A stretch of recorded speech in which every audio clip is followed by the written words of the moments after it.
Hello everyone, it is Geo-Rant number 186 and it is Halloween, and today we're going to be talking about protoliths of rock. For those of you that don't know, protolith just means the parent rock. What was this rock before it was what it is now, essentially? And we're talking about metamorphic rocks.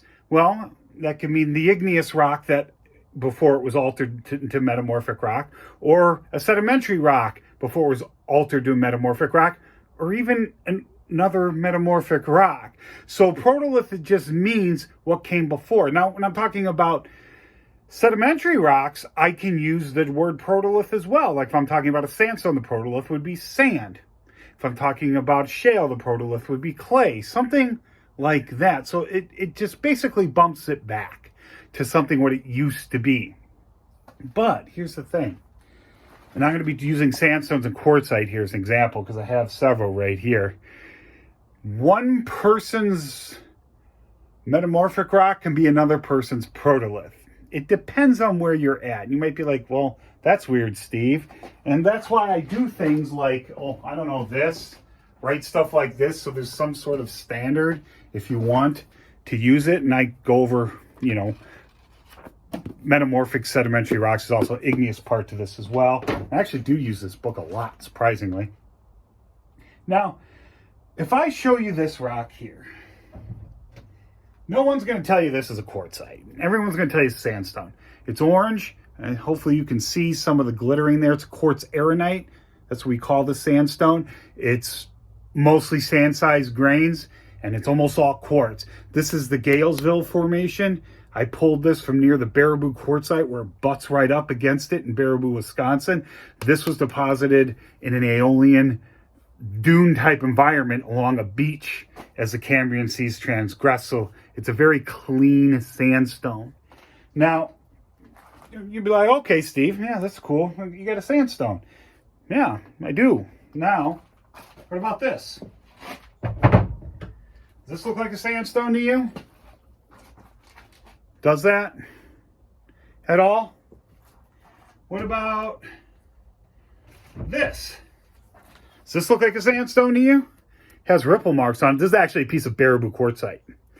Has ripple marks on it.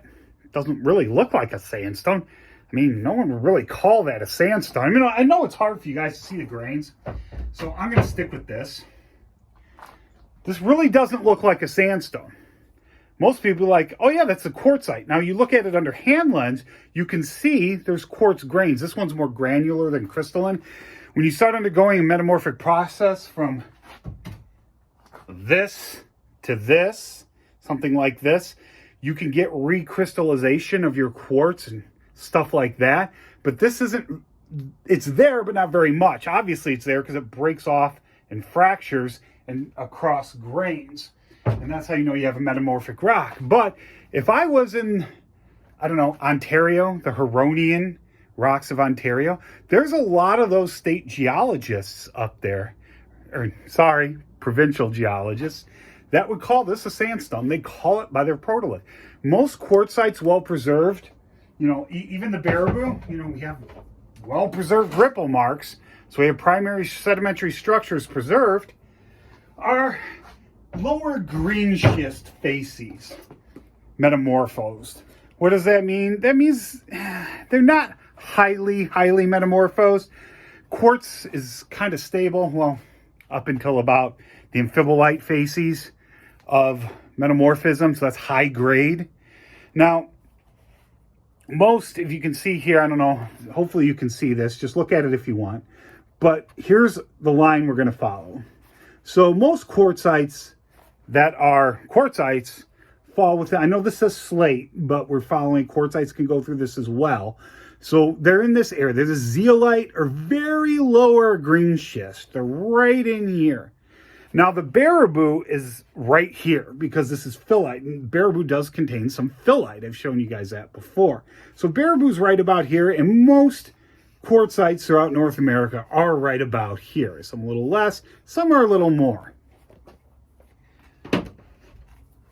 But if you're in an area where there's a lot of this stuff, a lot of this quartzite and other metamorphic phyllite stuff like that, they tend to default to the protolith. Now we're getting away from that.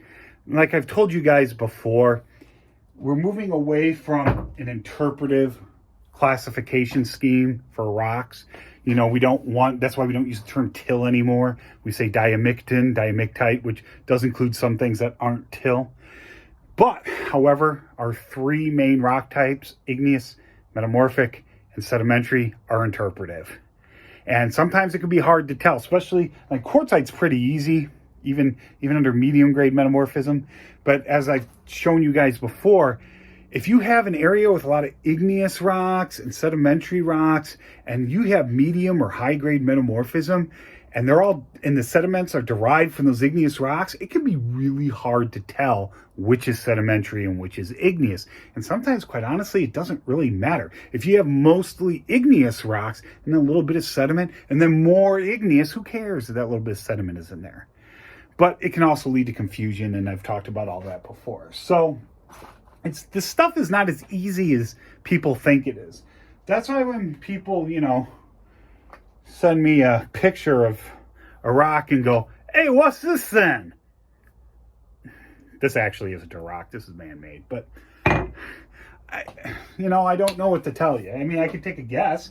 If I just showed you a picture of this and didn't tell you it was a quartzite, is it a quartzite? Yeah, this one's pretty easy to tell. But quite honestly, this could be a dolostone too if I just showed you a random picture of it.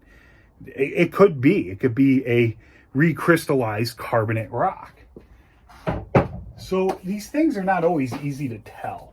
So depending on where you are, like me being out where I am in Indiana, Illinois, stuff like that, I'm going to call the Baraboo, I'm going to call this a quartzite. But somebody in southern Ontario is going to call it a sandstone, maybe. Like I said, people have started moving away from that because it is metamorphosed. You can't argue that. It has undergone metamorphism. But where's that line between sandstone and quartzite? It's arbitrary. I mean, it's like one of those things. Well, yeah, I know this is a sandstone, and I know this is quartzite, but I can't tell you where that line is because it's interpretive. And that's something we're not really going to get away from, I think. I mean, no one's going to sit there and try to change our three main types of rocks. Anyway, I think that's it. I hope I was on topic. Anyway, if you have any questions or comments, please leave them below, and I hope you learned something.